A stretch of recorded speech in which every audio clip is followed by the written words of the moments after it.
Bueno, miren, ayer se produjo la información, la dio el presidente Donald Trump en un largo escrito en su red social, que ahora el que le ha cogido a él con escribir en su red social y después entonces la copia a la otra, a la del amigo de él, a la de X. Sí.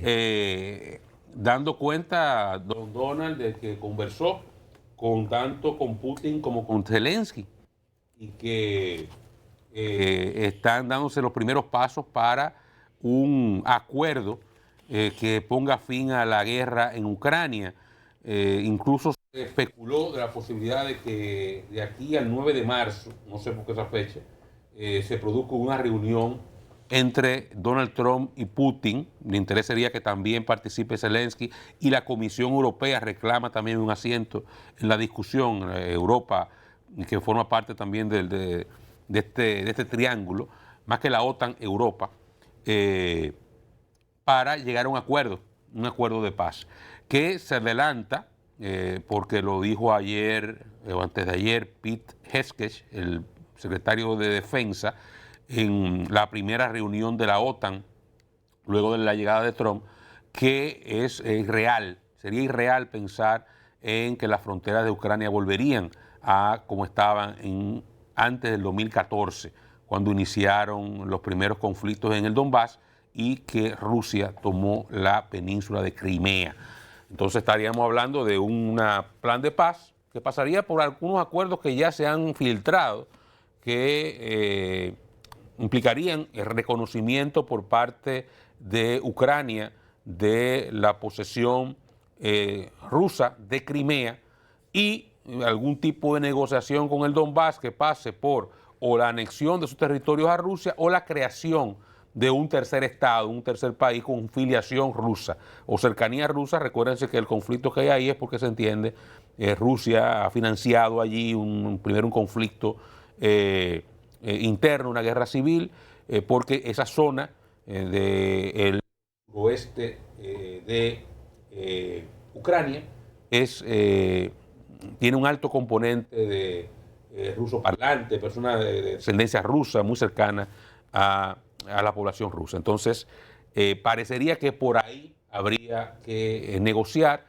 Zelensky no tendría de otra, porque ante una posición de fuerza de Estados Unidos, que ha sido hasta ahora su principal financiador, junto con Europa, pero Estados Unidos como gran potencia económica y militar ha sido el gran soporte de Ucrania en este conflicto con Rusia. Si Estados Unidos no apoya a Ucrania, Putin entra a Kiev caminando. Eso no dura 2 semanas la guerra antes de que Putin tome completamente Ucrania. Entonces, y Zelensky ya dijo que vamos a hacerlo, en resumen, digo, hagámoslo. Y agradeció a Trump su papel en la negociación porque él sabe que no tiene de otra. No tiene de posibilidad. Europa sí está viendo con preocupación el tema y las primeras reacciones que salen desde Europa, su liderazgo, parte de, digamos, lo que la prensa europea plantea, es que sería preocupante para ellos que el acuerdo se dé al margen de Europa. O sea, que Europa tiene que participar, tiene que estar ahí, porque al final es la seguridad europea la que está más afectada, la que tiene mayor componente de compromiso ahí. Hay un reclamo de los cancilleres de los países miembros de la Unión reclamando que ellos quieren participar en el diálogo, porque Trump designó ya la comisión que va a ir a Moscú. Esta misma semana sale o a principios de la otra. Él tiene un delegado especial ya para el conflicto. Sí, uno, pero ahora son 5. Okay. Pero mira, yo creo que Trump ahí está haciendo lo propio y eso lo veo bien. Los cancilleres de Europa que tuvieron 2 años o 1 año para buscar una solución, que no vengan ahora a sumarse.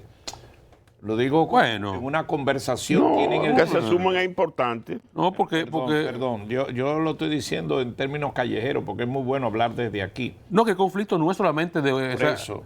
Estados Unidos y Europa han estado todo el tiempo de la mano apoyando a Ucrania, o sea, no Europa solo. Lo que sí valoro es que de una u otra manera esto se pueda concluir ya.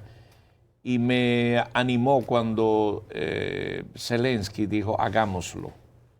Y la verdad es que Trump está marcando una diferencia impresionante y no tiene un mes en el ejercicio del poder. Que por cierto, ayer nosotros pudimos ver el efecto Trump y cómo está manejando los medios en su dimensión. Esto que señala Oscar, él lo puso primero en Truth Social, que es la red. Sí. Ustedes saben que Truth Social fue una red que se fundó en el 2022, cuando Trump fue vetado en Twitter por aquello de la violencia que ocurrió en los actos del Capitolio. Le cerraron la cuenta en todas las redes por un tema de efectos de violencia, etcétera, y él formó su Truth Social. Él escribe primero ahí, luego va a X de su colega, compañero y amigo, el jefe del gabinete para reordenar el Estado norteamericano, que es Elon Musk. Ahora, ¿qué acontece? Trump está marcando una pauta que vino cambiado, y sobre todo con el tema de los medios.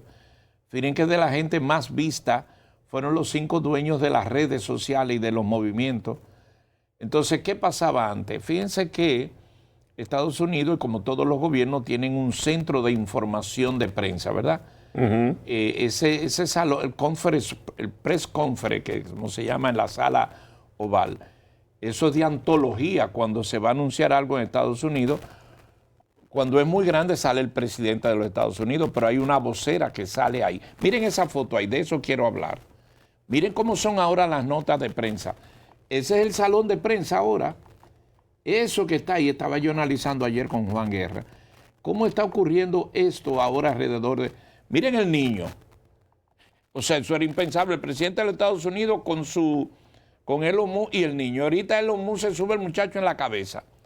Eso es dando información, pero era una información directa. Mírenlo ahí. Eso antes iba a la oficina de prensa. Y de ahí una vocera decía. Entonces de ahí venía la nota descrita por Washington Post, por el New York Times, por esos medios. Ahora no. Ahora hay acceso ahí de todos los medios, incluyendo los influencers. Y ese civil con una gorra ahí. Incluyendo a los influencers, tienen una información directa. Entonces la información sale al mismo tiempo con una cobertura mundial. Eso que está haciendo Trump. Decía el periódico El Mundo de España que 8 de cada 10 noticias importantes en el mundo eran cabeza Trump. Pero acá, ¿por qué? Antes las noticias salían a la merced de la identificación del título y cómo la veía el New York Times, New York Post y Los Angeles Times, todos los medios acreditados en la Casa Blanca. Ahora él le da esa información a ellos, pero a su vez se la da a los otros medios, internacionales y nacionales, a los influencers, a las redes. O sea, desde ahí él comienza a transmitir y eso le llega a todo el mundo. Tenemos Trump 24/7.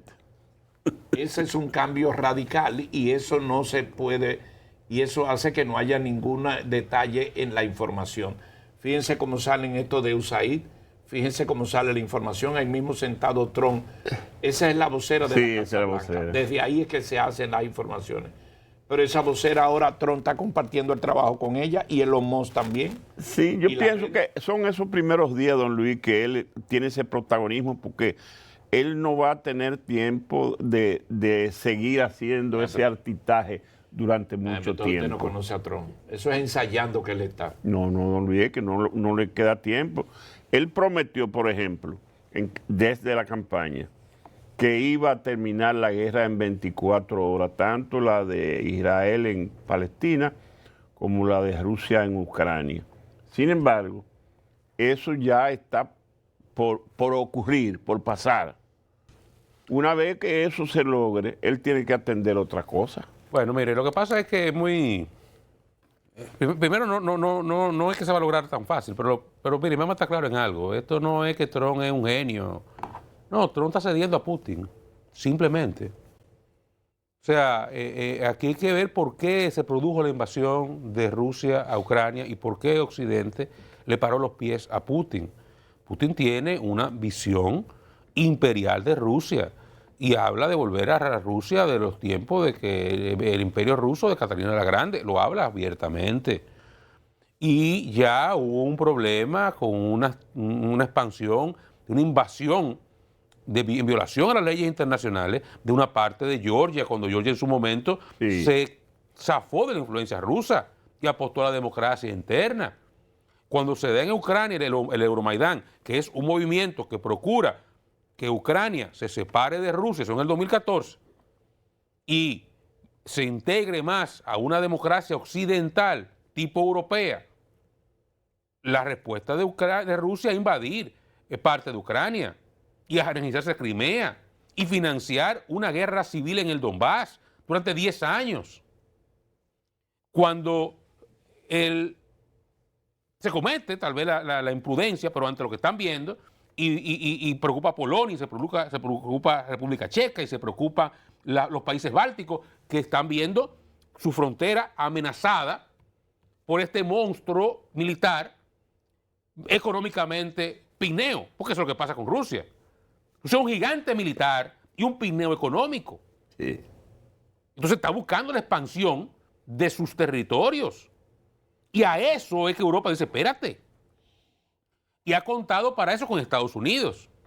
Si hoy Estados Unidos le saca la alfombra a Europa, a sus aliados tradicionales y a la OTAN, para hacerle chelcha a su compinche tirano, Putin, porque a los tiranos les gusta andar de la mano con los tiranos. Sí. Y Trump es un pichón de tiranos, vamos a estar claros. Se la van. Entonces ya está en chelcha con su compinche. Pero ¿cuál va a ser la respuesta de Europa si siente que no tiene el apoyo de Estados Unidos? No se pueden quedar solos. ¿Qué puede pasar ahí? Una carrera armamentística que tú no sabes en qué puede acabar. Alemania se está armando. Sí. Y son potencias nucleares. Porque es verdad que Rusia tiene más armas nucleares que la OTAN o que Europa, que Reino Unido y Francia. Pero Reino Unido y Francia tienen suficiente para jodernos, ¿eh? No hay que tener 5.000 ojivas nucleares. Con 12 se jode la vaina.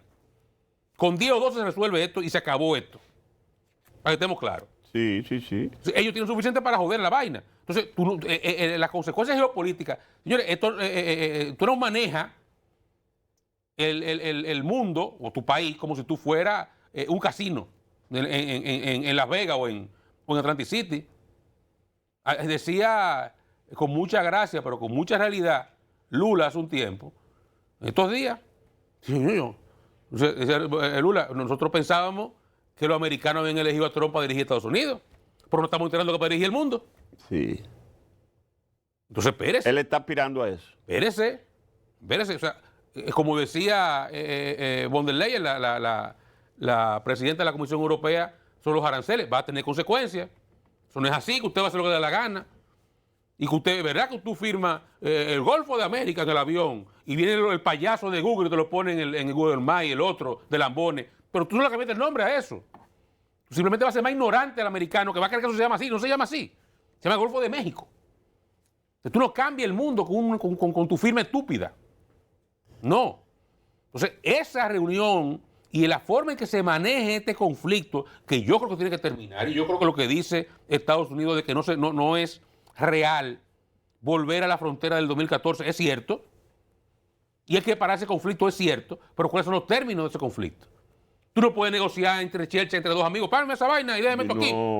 ¿Y Europa qué? Por eso reclama a la Unión Europea. Pero tú tienes que tener visión de aliado, tienes que decir, Europa, aquí estamos juntos desde el principio.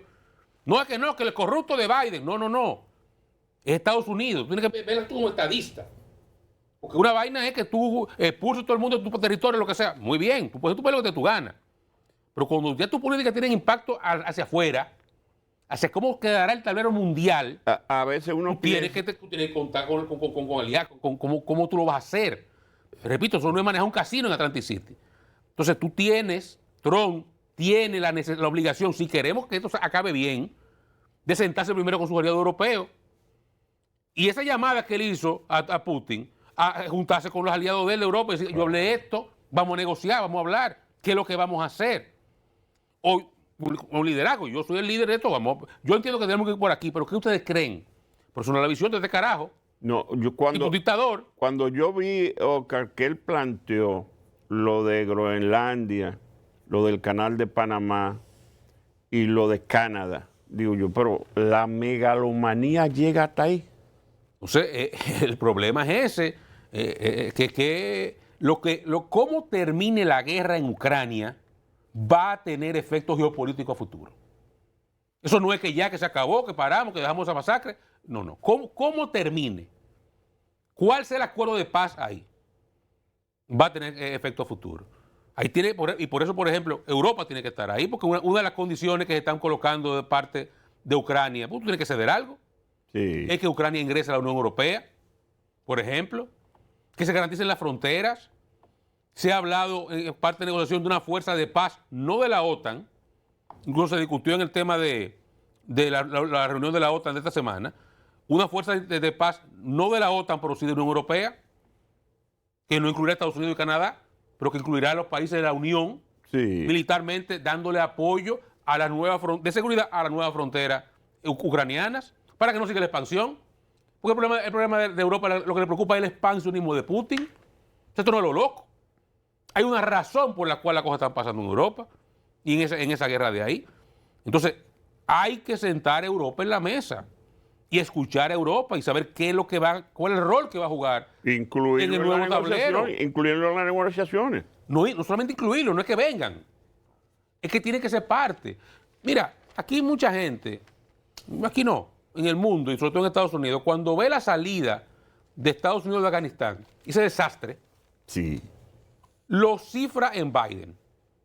No se viene de atrás. Trump negoció la salida de Estados Unidos de Afganistán. Harto, porque con razón estaban hartos de financiar un gobierno corrupto y ladrón que había en Afganistán, que no avanzaba nunca en nada, iba pagándole dinero a los americanos, con razón tenía que salir, pero nunca sentó en las negociaciones que se dieron creo que fue en Qatar, nunca sentó al gobierno, fueron con los talibanes que negociaron. Sí. Por eso los talibanes, No, y los talibanes volvieron a coger poder. por eso cogen el poder, porque fueron talibanes y americanos. Nunca sentaron al gobierno que estaba ahí. Por corrupto no querían saber del gobierno, no lo sentaron a negociar. ¿Qué pasó? Ese gobierno se cayó solito y Estados Unidos tuvo que salir corriendo. Ahí hubo, evidentemente, un problema de la gestión con Biden, pero un problema del precedente y un origen que viene de antes, de una mala negociación, de una negociación arrogante, que no tomó en cuenta los otros. No soy yo y tú, vamos a resolver esto. Si eso se hace ahora, va a haber problemas después. La guerra que se va a terminar ahora puede ser peor en No, pero- 2 o 3 años o en 5. La experiencia de Afganistán le dice a Trump que hay que incluir la Unión Europea. Este Trump 2.0 es peor que el pasado. Ah, Este es arrogante hasta donde dicen basta. Él cree de mucho verdad más que envalentonado. dirige el mundo. Sí, sí, sí. Que dirige el mundo. Entonces, si ahí se da una paz mal negociada, como aquella paz de la Primera Guerra Mundial, no descarten nada después. O sea, y no se sabe si Putin no queda claro con los pies parados de que hasta aquí, le puede coger con Polonia mañana, Sí. sobre todo o con acabar de entrar a Ucrania, sobre todo si Trump sigue socavando la base de la OTAN. O sea, ahí puede haber consecuencias graves. No es verdad repito, cuando se analiza la Gran Guerra, hay gente que dice que fue una sola, que comenzó en el 14 y terminó en el 44, o el 45. Cuando se analiza la Gran Guerra, no hay forma de explicar el inicio de la Segunda Guerra Mundial sin el fin de la Primera. Ese acuerdo, esa paz de Versalles mal firmada, fue lo que trajo como consecuencia la Segunda Guerra Mundial. La segunda. Y el surgimiento de todos esos movimientos, entre otras cosas, la crisis económica del 28, etcétera. Pero ahí tuvo el origen. Entonces, si aquí hay una paz más negociada, hay gente que dice, la Tercera Guerra Mundial está más... No, una paz más negociada aquí, aunque deje de producir muertos ahora, acerca más a la Tercera Guerra, una nueva gran guerra que una paz duradera. Pero hay mucha gente que cuestiona la estabilidad emocional del presidente Trump, porque él hace cosas como lo de la Franja de Gaza, convertirla en un sector norteamericano. El presidente se está gozando su cargo. No, gozando no, Oye. pero espérate, ¿de qué forma? Pero no minimice eso así, ¿no? Espérate. Yo no lo minimizo, yo lo que... Él no es un colmado que está manejando. Él no va a Espérate. cambiar. Es un hombre que llegó para hacer para dañar muchas cosas y para contribuir en algunas.